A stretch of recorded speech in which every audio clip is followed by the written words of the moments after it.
NHL playoff recap night. I don't even know what night it is. I guess we're starting this back over again. Apologies for missing a couple days.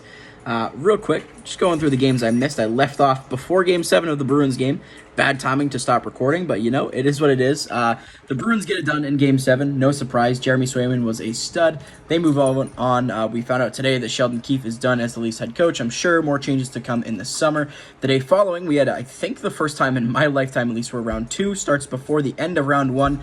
That was the Rangers beating down the Hurricanes 4-3 in Game 1, and then, of course, Dallas beating Vegas 4-3 in Game 7 of that series to advance to take on Colorado. The following night, the only game is the Bruins putting a beatdown on the Panthers 5-1. That leads to a really fun game later on in the week. The following night, the Rangers again 4-3, this time in double OT over the Hurricanes, making a 2-0 series lead there in the Stars, throwing a 3-0 lead over the Avalanche to make that series 1-0 in favor of the Avs.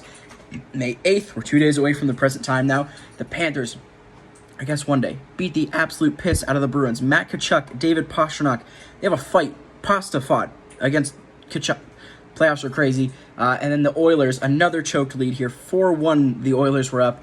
They lose 5-4 to Vancouver in a game that Sealaws did not look very good, but the Vancouver Canucks end up getting it done. And that brings us to today, the Rangers taking on the Hurricanes. Another really tight game, another overtime performance, and another game where Igor Shesterkin is the number 1 star. Gensel in the first, Kreider shorthanded in the second, Lafreniere and Svechnikov trading goals in the third, and then in the overtime, just a minute and 43 seconds in, it's Artemi Panarin who gives the Rangers the victory, making them 7-0 on the playoffs to this point. And again, Shesterkin, phenomenal. 45 of 47 for him, a .957. Kochetkov, thought was fine. A lot of people are giving him flack on Twitter for the overtime game winner. It's a deflection in front, like from 2 feet away against one of the better players in the league this season, so hard to blame him for that one. Obviously, he gets out-goalied in this one, but it is what it is. It's a 3-2 win for the Rangers, and they now lead the series 3-0 over Carolina. My cup winner in my bracket, so that's not looking too great. And then the other game tonight, the Stars hosting Game 2 against the Avs, and they tie this series up at 1. There will be no 3-0 advantage in this one.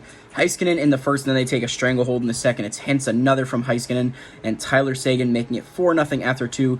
The Avs would bring it back. It's Kiviranta, Duhaime, and Nichushkin all scoring in the third, but Esa Lindell scores on the empty net. It's a 5-3 final. Georgiev, not great numbers-wise in this one. 26 of 30 and 867. Otter, 28 of 31. He continues to be pretty good in these playoffs, and we have a 1-1 series. This series is going to go 7. Let's just put matters where matters are.